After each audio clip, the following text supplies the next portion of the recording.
One of the most terrifying pieces of news that came out this week is getting absolutely no coverage by the mainstream media. So I'm going to break down a little of what's in this article, and I'm going to ask you to share it. It is critical that Americans understand what is being planned. So it's a New York Times article that is deeply researched about Trump's immigration plans should he win re-election. And the policy proposals contained in it were conveyed to the reporters by members of Trump's teams. So nothing in this is hyperbole, nothing in this is speculation. This is Trump's plan, and the TLDR of it is that he wants to not only revive some of the immigration policies criticized as draconian during his presidency, but he wants to expand and toughen them. And the frightening fact is that now he may have the lawyers and the courts to do so. So most of you probably already know that Trump is promising to bring back his Muslim ban, and he means it. This alone should horrify all of us. He's also planning on scouring the country for unauthorized immigrants and deporting them by the millions. Yes, I said millions, and he means it. So that these can happen quickly, Donald Trump is preparing an enormous expansion of a form of removal that doesn't require due process hearings. And to ease the strain on ICE detention facilities while people wait to be deported,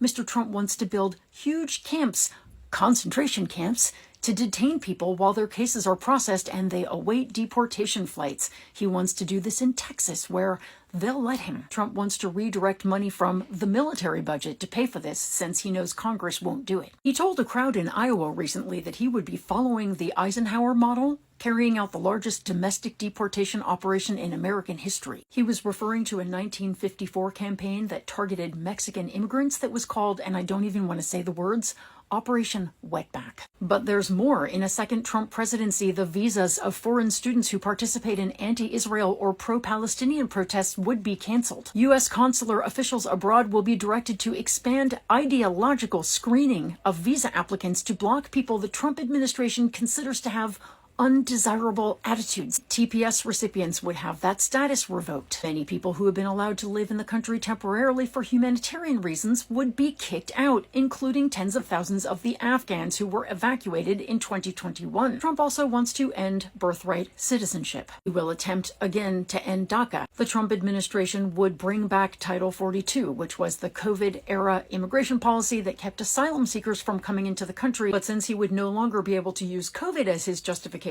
Donald Trump would use things like the flu, scabies, RSV. Perhaps worst of all, Donald Trump will not rule out bringing back family separation. Economists, by the way, see Trump's vision for immigration as being a recipe for social and economic turmoil. But Trump's immigration advisor, Stephen Miller, who is a neo-Nazi, sees it differently. He argues that mass deportation will be a labor market disruption celebrated by American workers, who will now be offered higher wages with better benefits to fill these jobs. Oh, because that's the thing that was holding them back. The bottom line, says Stephen Miller, is that President Trump will do whatever it takes. In other words, cruelty and chaos will be the law of the land. This man will do whatever it takes to stamp our country with racism, xenophobia, hate, and division. So we better do whatever it takes to make sure he doesn't win.